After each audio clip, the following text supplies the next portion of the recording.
Lição 5: A boa notícia do juízo. Verso para memorizar. Dizendo com voz forte: temam a Deus e deem glória a Ele, pois é chegada a hora em que Ele vai julgar.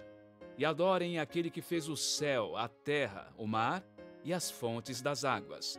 Apocalipse 14, 7. Sábado, 22 de abril. Se há uma coisa sobre a qual a Bíblia sempre foi clara, é o fato de que Deus é um Deus de juízo. E mais cedo ou mais tarde, de uma forma ou de outra, a justiça, tão deficiente neste mundo, será feita pelo próprio Deus, o juiz de toda a terra. Como Paulo escreveu, assim, pois, cada um de nós prestará contas de si mesmo diante de Deus. Pensamento assustador, não é?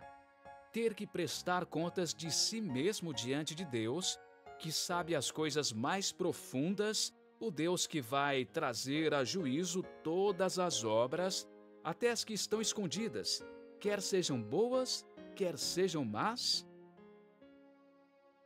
Contudo, no fim, o juízo revela a bondade e a graça de Deus, e que Ele é justo e misericordioso no modo como lida com os salvos, e mesmo com os perdidos.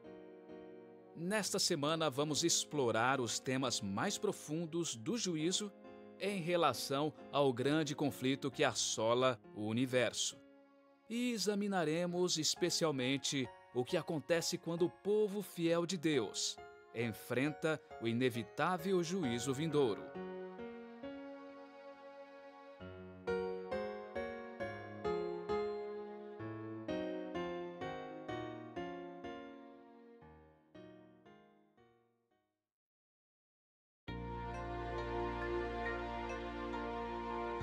Domingo, 23 de abril. Verso para memorizar. Dizendo com voz forte: temam a Deus e deem glória a Ele, pois é chegada a hora em que Ele vai julgar. E adorem aquele que fez o céu, a terra, o mar e as fontes das águas. Apocalipse 14, 7. O significado da hora do juízo. O Apocalipse se concentra no clímax da antiga controvérsia entre o bem e o mal. Lúcifer, um anjo rebelde, desafiou a justiça, a legitimidade e a sabedoria divina. Alegou que Deus era injusto e parcial na forma como governava o universo. O juízo final do Apocalipse está no centro desse conflito sobre o caráter de Deus. Pergunta 1. Apocalipse 14, 7 diz, abre aspas, temam a Deus e deem glória a Ele, pois é chegada a hora em que Ele vai julgar. E adorem aquele que fez o céu, a terra, o mar e as fontes das águas. Fecha aspas.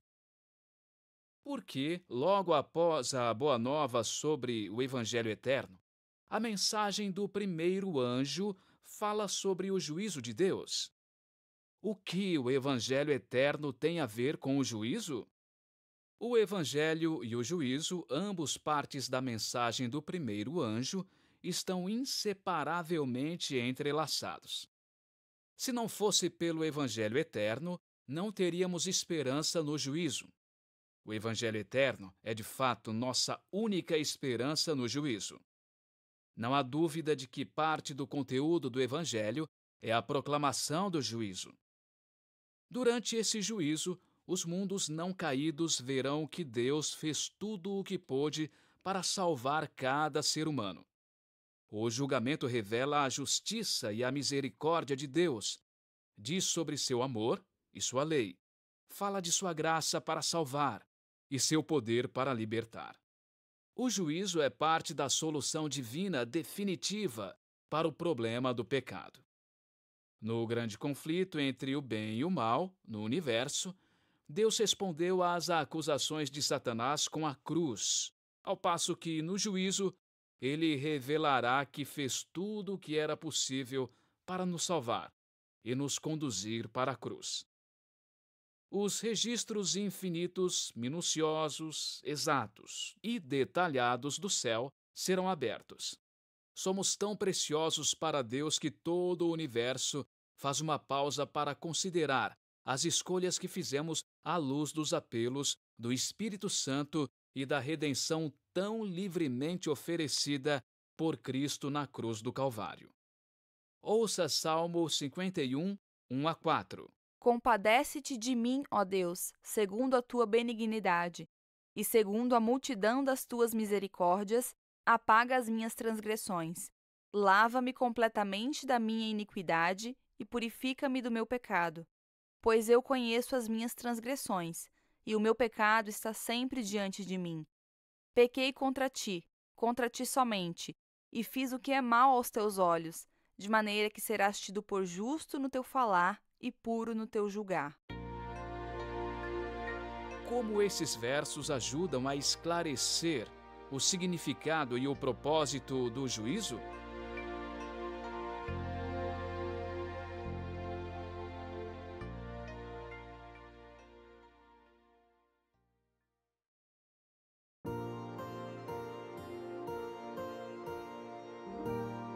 Segunda, 24 de abril. Verso para memorizar. Dizendo com voz forte: temam a Deus e deem glória a Ele, pois é chegada a hora em que Ele vai julgar. E adorem aquele que fez o céu, a terra, o mar e as fontes das águas. Apocalipse 14, 7. O juízo e a misericórdia de Deus. A cruz e o juízo revelam que Deus é justo e misericordioso. A transgressão da lei requer a morte do pecador. A justiça declara: o salário do pecado é a morte. A misericórdia responde: o dom gratuito de Deus é a vida eterna em Cristo Jesus, nosso Senhor. Se a lei pudesse ser alterada ou abolida, seria desnecessário que Jesus morresse. A morte de Cristo confirma que a lei é eterna, e a lei é a base do juízo. Ouça Apocalipse 20, 12. Vi também os mortos, os grandes e os pequenos, que estavam em pé diante do trono. Então foram abertos livros. Ainda outro livro, o livro da vida, foi aberto, e os mortos foram julgados, segundo as suas obras, conforme o que estava escrito nos livros. Pergunta 2. Como somos julgados? Que relação há entre obras e salvação? Nossas obras revelam nossas escolhas e nossa lealdade a Deus. De acordo com Efésios 2, 8 e 9, somos salvos pela graça mediante a fé. Mas quando Cristo nos salva, Ele nos transforma. As boas obras realizadas pelo poder do Espírito Santo não nos salvam, mas testemunham que nossa fé é genuína. O juízo final arranca toda a pretensão e hipocrisia e examina o nosso ser. Ao retratar nossa posição no juízo, Ellen White apresenta uma poderosa visão de como o Evangelho e o juízo andam lado a lado. Ao retratar nossa posição no juízo, Ellen White, em Conselhos para a Igreja, apresenta uma poderosa visão de como o Evangelho e o juízo andam lado a lado. Abre aspas. O fato de que os reconhecidos filhos de Deus são representados como estando na presença do Senhor com vestes sujas deve levar à humildade e profundo exame do coração por parte de todos os que lhe professam o nome. Os que estão de fato purificando o caráter mediante a obediência à verdade terão de si mesmos uma opinião muito humilde. Quanto mais de perto virem o imaculado caráter de Cristo, tanto mais forte será o seu desejo de serem conformados à sua imagem, e tanto menos pureza ou santidade verão eles em si mesmos. Mas, embora devamos reconhecer nosso estado pecaminoso, temos de confiar em Cristo como nossa justiça, nossa santificação e redenção. não podemos contestar as acusações de Satanás contra nós. Cristo unicamente pode pleitear eficazmente em nosso favor. Ele é capaz de silenciar o acusador com argumentos baseados não em nossos méritos, mas nos seus. Fecha aspas. Como você percebe que evangelho e juízo estão inseparavelmente entrelaçados? Que esperança você encontra nessa ligação entre o evangelho e o juízo?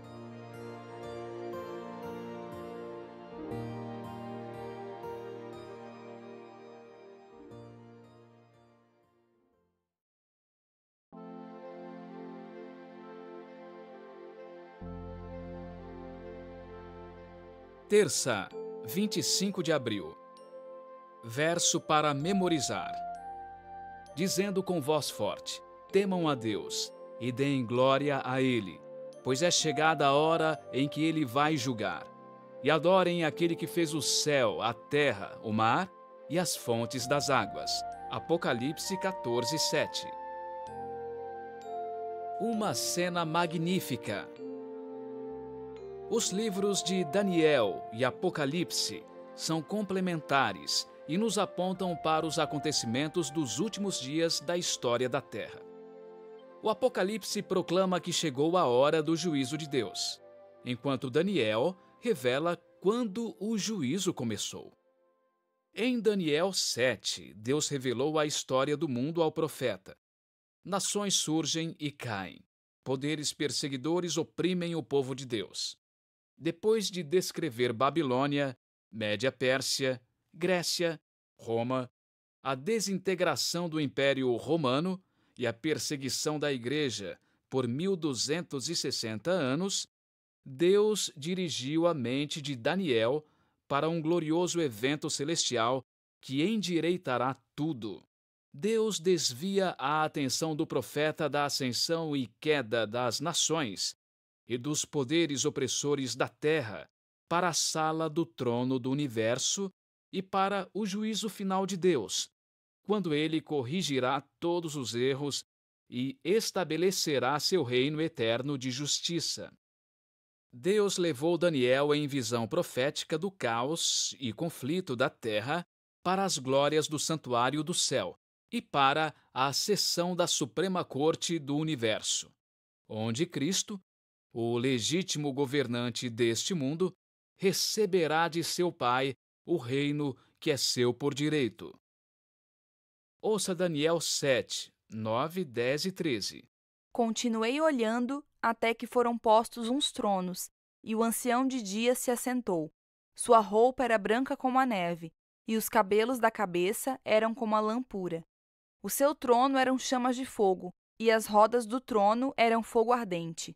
Um rio de fogo manava e saía de diante dele. Milhares de milhares o serviam, e milhões de milhões estavam diante dele.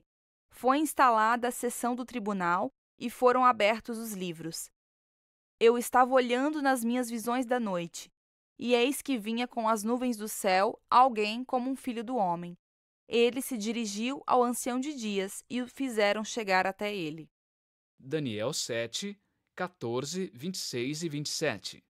Foi-lhe dado o domínio, a glória e o reino, para que as pessoas de todos os povos, nações e línguas o servissem. O seu domínio é domínio eterno, que não passará, e o seu reino jamais será destruído. Mas, depois, será instalada a sessão do tribunal para lhe tirar o domínio, para o destruir e o consumir até o fim.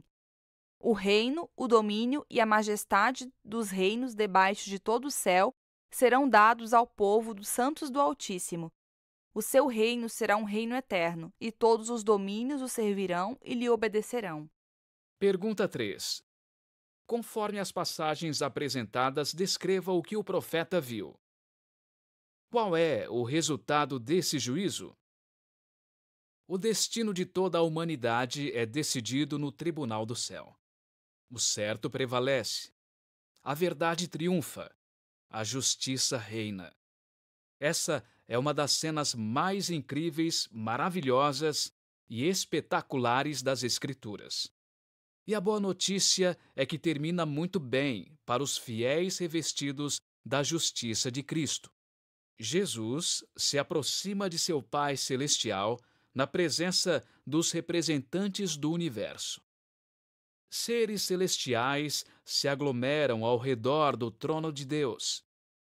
Todo o universo de seres não caídos se admira com essa cena de juízo. O longo conflito travado por milênios está prestes a acabar. A batalha pelo trono do universo está totalmente decidida. Daniel estava certo sobre os impérios que surgiram e desapareceram como previsto. Por que, então, faz tanto sentido confiar na palavra de Deus sobre o que diz a respeito do último reino, um domínio eterno que não passará?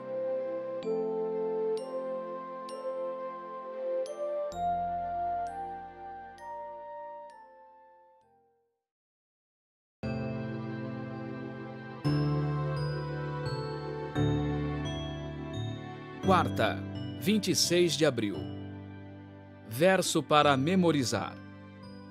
Dizendo com voz forte: temam a Deus e deem glória a Ele, pois é chegada a hora em que Ele vai julgar.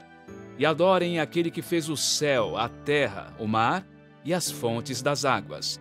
Apocalipse 14, 7. Um vislumbre do céu. Em Apocalipse 4, João contemplou uma porta aberta no céu e recebeu um convite: suba até aqui, e eu lhe mostrarei o que deve acontecer depois destas coisas.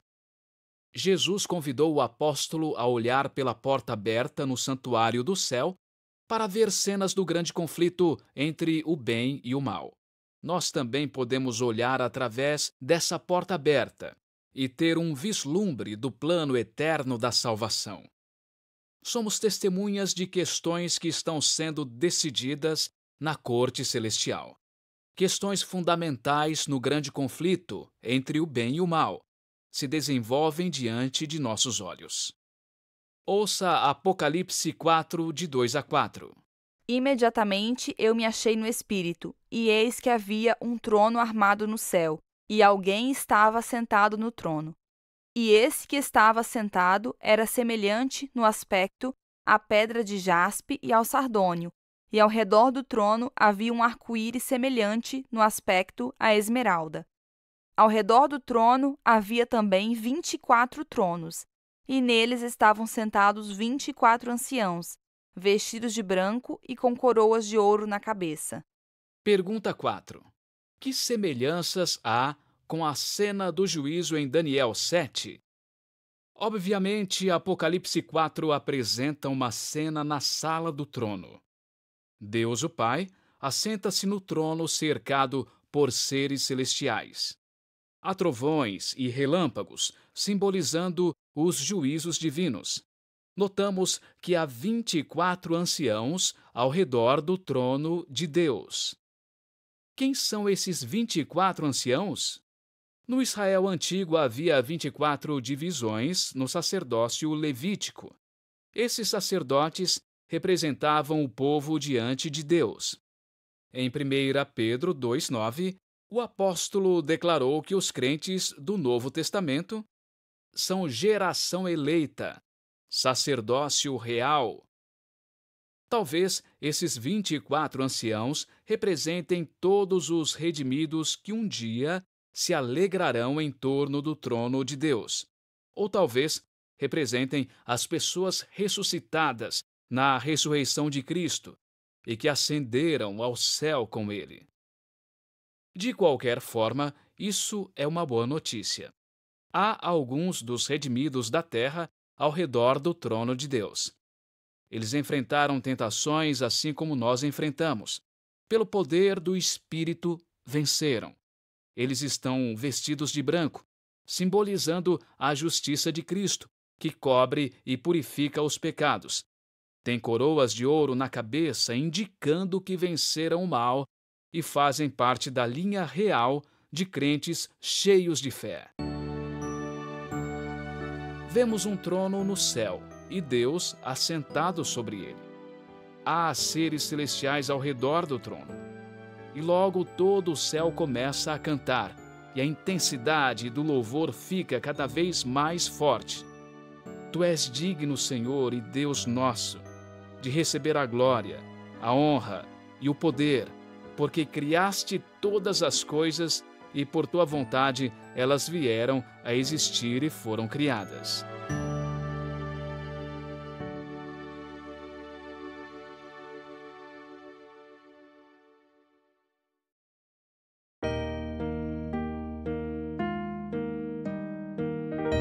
Quinta, 20 de abril. Verso para memorizar. Aqui está a perseverança dos santos, os que guardam os mandamentos de Deus e a fé em Jesus. Apocalipse 14, 12. Os vencedores do Apocalipse. Aqui está a paciência dos santos. Aqui estão os que guardam os mandamentos de Deus e a fé de Jesus. Essa é a representação do povo fiel de Deus nos últimos dias. No entanto, a única maneira de guardarmos os mandamentos de Deus, em qualquer época, é por meio da fé em Jesus. O texto não traz a expressão fé em Jesus, embora ela seja extremamente importante, mas a expressão a fé de Jesus, o que indica algo mais. Foi a fé que permitiu que Cristo vencesse as mais ferozes tentações de Satanás. A fé é um dom concedido aos crentes. Quando exercemos a fé que o Espírito Santo coloca em nosso coração, ela cresce. Vencemos não pela nossa força de vontade, mas pelo poder do Cristo vivo que atua em nós. Vencemos não por causa de quem somos, mas por causa de quem Ele é. Podemos vencer porque Ele venceu. Podemos ser vitoriosos porque Ele foi vitorioso. Podemos triunfar sobre a tentação porque Ele triunfou sobre a tentação. Ouça Hebreus 4, 14 a 16. Tendo, pois, Jesus, o Filho de Deus, como grande sumo sacerdote que adentrou os céus, conservemos firmes a nossa confissão. Porque não temos sumo sacerdote que não possa se compadecer das nossas fraquezas. Pelo contrário, ele foi tentado em todas as coisas, à nossa semelhança, mas sem pecado. Portanto, aproximemo-nos do trono da graça com confiança, a fim de recebermos misericórdia e encontrarmos graça para ajuda em momento oportuno. Hebreus 7, 25. Por isso, também pode salvar totalmente os que por ele se aproximam de Deus, vivendo sempre para interceder por eles. Pergunta 6. Como podemos vencer e viver temendo a Deus e dando glória a Ele? Jesus venceu as artimanhas do diabo. Enfrentou tentações confiando nas promessas de Deus, entregando sua vontade à vontade do Pai e dependendo do poder dele. Confiando nele, também podemos ser vitoriosos. Jesus é nosso tudo em tudo, e as mensagens dos 3 anjos são sobre ele. A mensagem do Apocalipse é de vitória, não de derrota. Fala de um povo que vence pela graça de Cristo e pelo poder dele. A palavra vencer é usada 11 vezes no Apocalipse, de diferentes formas. Na visão das 7 igrejas, que representam a igreja cristã do primeiro século até nossa época, houve crentes em todas as gerações que venceram. No fim, o vencedor herdará todas as coisas. Isso não é legalismo. É a vitória por meio de Jesus, cuja vida perfeita de perfeita justiça. E somente essa vida justa é o que nos garante a vida eterna. É fé em ação. É a graça milagrosa e transformadora que muda vidas. Há coisas que você deseja vencer? Como transformar seus desejos em ação? Que passos práticos você pode dar para fazer parte dos vitoriosos do Apocalipse.